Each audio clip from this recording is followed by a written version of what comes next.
Mungkinkah selama ini obat kanker sebenarnya telah ditemukan, namun keberadaannya ditutupi oleh elit global untuk alasan cuan?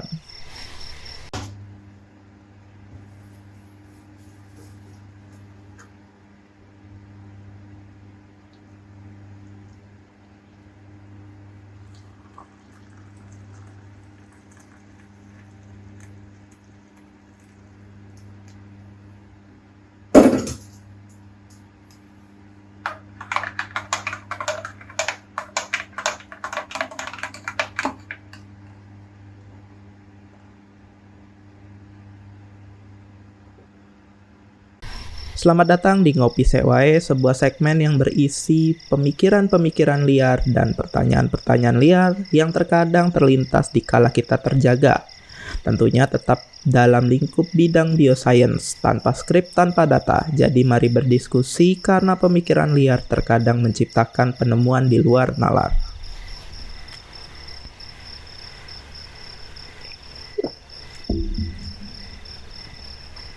Kanker adalah momok yang sangat menakutkan.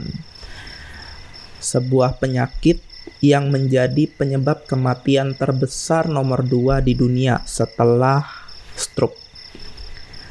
Setidaknya sekitar 9 juta orang meninggal setiap tahunnya akibat penyakit kanker. Sayangnya, hingga saat ini belum ada pengobatan yang cukup efektif untuk melawan kanker yang 100% dapat menyembuhkan kanker, atau dengan kata lain tidak ada pengobatan yang 100% dapat menyembuhkan kanker dengan peluang 100% menyembuhkan kanker. Nah, dari situ maka muncullah pertanyaan, apakah sebenarnya teknik pengobatan atau obat kanker ini sebenarnya sudah ditemukan, tapi sampai sekarang ditutupi oleh keberadaan elit global, konspirasi lah, oleh perusahaan Big Pharma, perusahaan farmasi raksasa, atau orang-orang paling berpengaruh di dunia hanya untuk meraup cuan.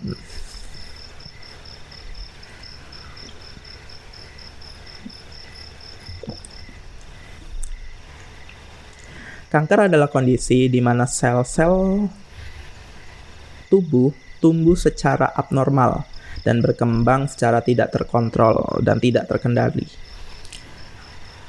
Sel tubuh normal umumnya akan tumbuh dan berkembang sesuai dengan kebutuhan tubuh, kemudian mati dan digantikan oleh sel-sel baru ketika sudah tidak dibutuhkan lagi atau ketika sudah rusak. Beda dengan sel kanker akan terus membelah tanpa ada batasan, bahkan ketika tubuh tidak membutuhkannya lagi. Atau lebih tepatnya, bahkan tubuh sendiri tidak bisa mengontrol pembelahan atau perkembangan dari sel kanker. Nah, sel kanker ini sel kanker ini memiliki sifat untuk memonopoli nutrisi dari sel-sel sehat, oksigen dari sel-sel sehat, sehingga sel kanker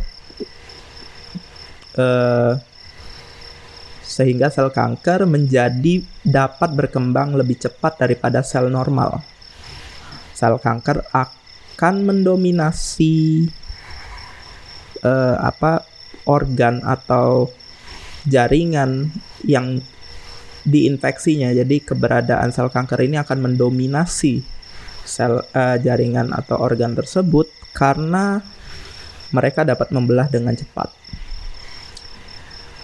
Parahnya lagi, sel kanker ini dapat menyebar lewat sistem peredaran darah maupun sistem limfatik.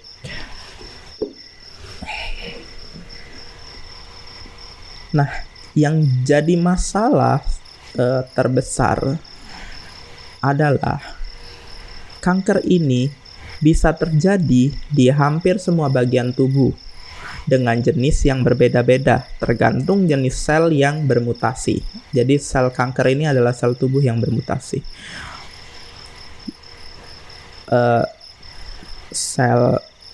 Sel kanker ini dapat terbentuk oleh induksi dari beragam faktor. Contohnya aja yang paling umum adalah adanya kontak dengan senyawa karsinogenik, senyawa-senyawa yang mampu menyebabkan kanker.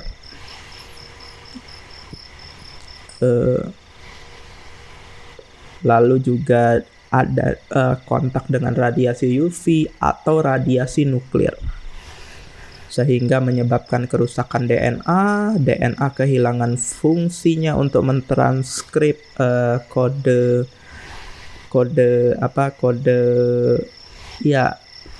coding selnya dengan normal, sehingga sel tersebut menjadi abnormal dan berubah menjadi sel kanker.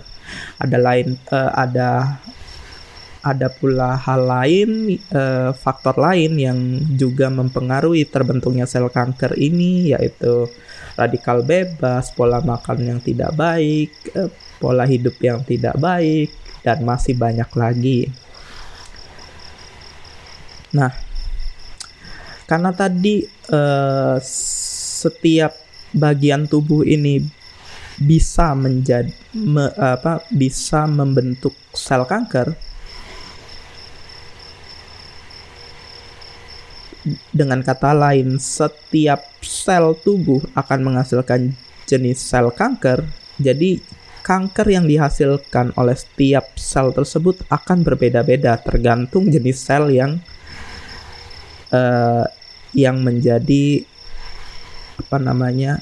awalnya, yang menjadi inti sel kanker tersebut, cikal bakalnya lah ya, rootnya. Dengan kata lain,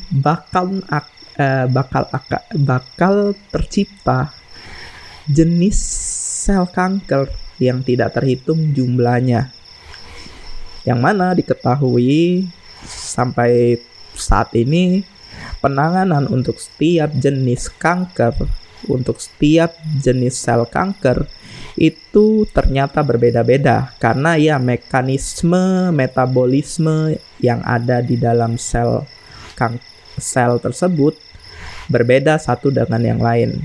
Kita anggap saja kanker otak, jelas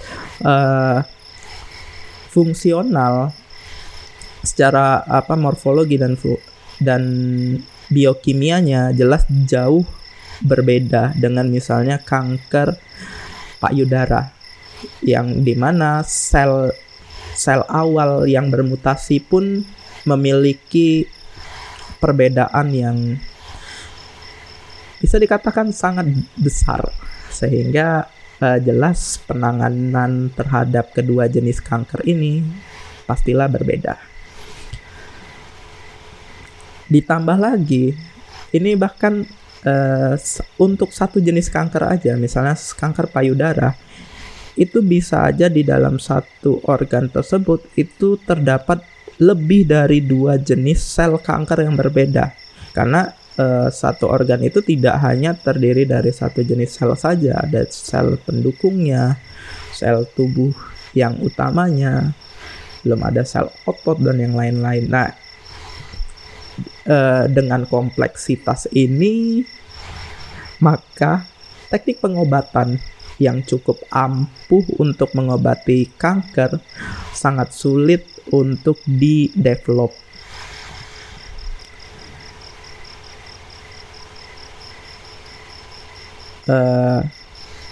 Saat ini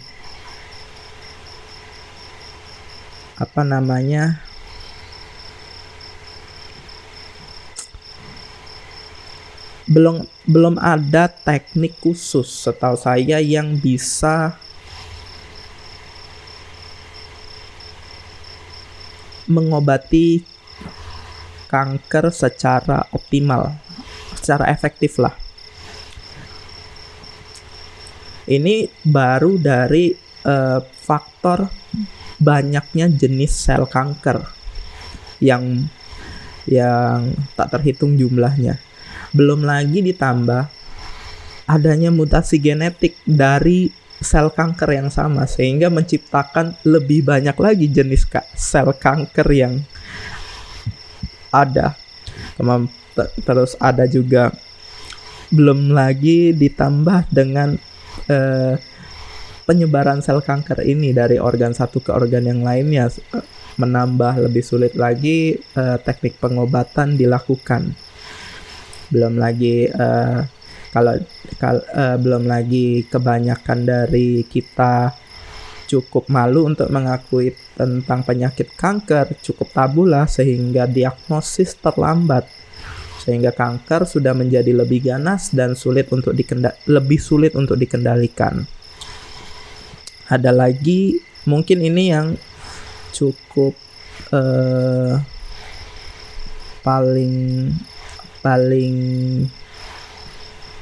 nggak paling juga sih, tapi menjadi salah satu faktor yang cukup kusorot, karena yaitu toleransi obat. Saat ini pengobatan kanker yang paling banyak dilakukan itu setidaknya adalah kemoterapi dan radioterapi. Ini setahu saya ya, karena saya bukan orang kedokteran.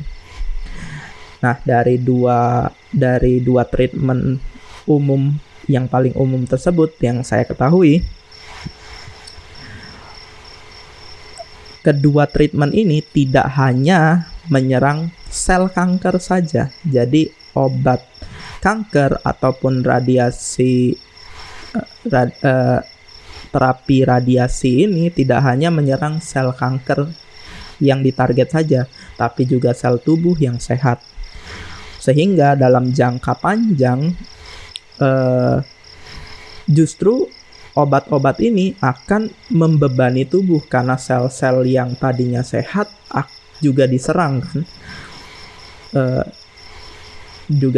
Sehingga kesehatan akan menurun. Ditambah lagi kan, seperti yang saya jelaskan di awal, sel kanker tadi memonopoli nutrisi, sehingga pemulihan untuk sel-sel tubuh sehat tadi akan jauh lebih lambat daripada sel kanker. Sehingga dalam jangka panjang toleransi dari kemoterapi ini akan semakin menurun, karena sel kanker akan semakin kebal, sedangkan sel tubuh sudah tidak mampu lagi mengimbangi dosis kemoterapi atau radioterapi yang dilakukan. Jadi bahkan pengobatan ini dalam jangka panjang justru mungkin saja malah merugikan bagi tubuh, atau malah mempercepat dominasi sel kanker tersebut terhadap organ. Tolong koreksi jika saya salah, karena ya itu cuman dari logik ya, saya nggak riset, nggak ada data juga, cuman ini dari logik yang saya terima. Logik ini berdasarkan knowledge saya tentang antibiotik, bagaimana antibiotik tersebut bekerja sehingga nantinya dapat menciptakan sebuah resistensi antibiotik. Nah, ini juga saya mengaplikasikannya, konsep berpikir tersebut, ke dosis kemoterapi dan radioterapi. Jadi bukanlah saya nggak punya referensi tentang itu, jadi bisa dikoreksi. Lalu juga ada lagi teknik sebelum itu, ini mungkin baru ya, bisa dikatakan cukup baru lah, karena sebenarnya dibilang baru-baru banget, nggak baru-baru banget. Beberapa penelitian itu telah melakukan mengembangkan sebuah teknik pengobatan yang lebih terfokus pada target sel kanker. Jadi Jadi seperti homing missile lah. Jadi dia menarget cuman sel kankernya saja. Jadi sudah beberapa penelitian itu dikembangkan. Salah satunya adalah dengan cara menggunakan obat yang secara spesifik menghambat pertumbuhan sel kanker dengan menginterupsi metabolisme atau pembentuk atau protein khusus yang ada di sel kanker tapi tidak ditemukan di sel normal. Ada pula imunoterapi, di mana imunoterapi ini sel imun dilatih juga, dipaksa untuk mengenali hanya sel kankernya saja. Jadi yang untuk mengenali sel kanker. Sel kanker ini punya kemampuan untuk menghindari sel imun karena dianggap seperti sel tubuh. Nah, dengan mungkin dengan memberikan marker pada sel kanker atau membuat sel imun tersebut dapat mengenali sel kanker, terapi imun ini dapat dilakukan untuk mengobati kanker dengan lebih efektif karena dia tidak merusak sel tubuh yang sehat. Ada juga terapi hormon yang digunakan spesifik untuk sel kanker yang berkembang dengan adanya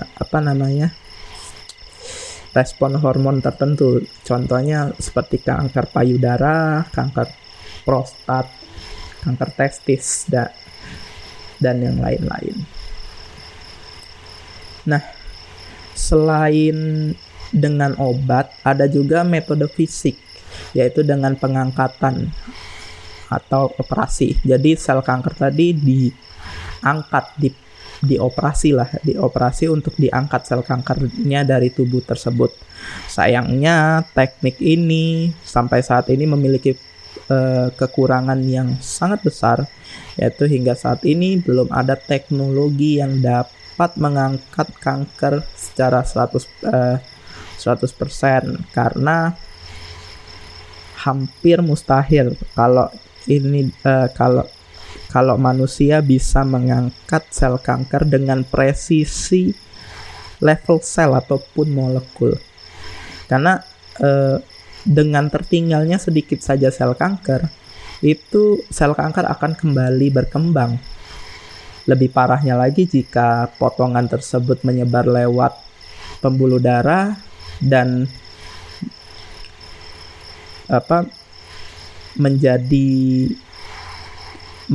menyerang organ lainnya. Itu cukup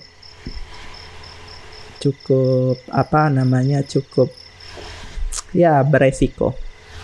Sehingga biasanya operasi ini adalah pilihan terakhir untuk memperpanjang masa hidup pasien biasanya. Atau kalau kankernya sudah sangat parah sehingga memang membutuhkan operasi.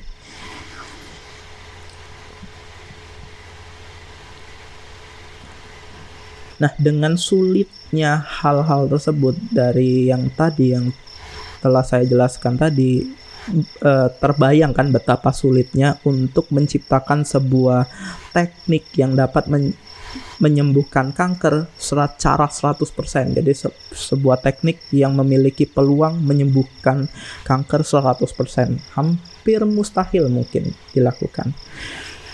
Pada dasarnya hingga saat ini para ilmuwan, para dokter, orang-orang yang terkait dengan bidang tersebut sudah bekerja keras untuk menciptakan dan mengembangkan metode yang paling efektif untuk dapat mengobati penyakit kanker ini. Dengan tantangan yang mana kanker ini nggak diam. Jadi kanker ini juga terus berevolusi, terus berkembang setiap waktu. Jadi antara riset yang dilakukan oleh para peneliti, para ilmuwan ini seperti saling balap, seperti saling cepet-cepetan. dengan munculnya jenis-jenis kanker yang baru. Munculnya jenis kanker yang baru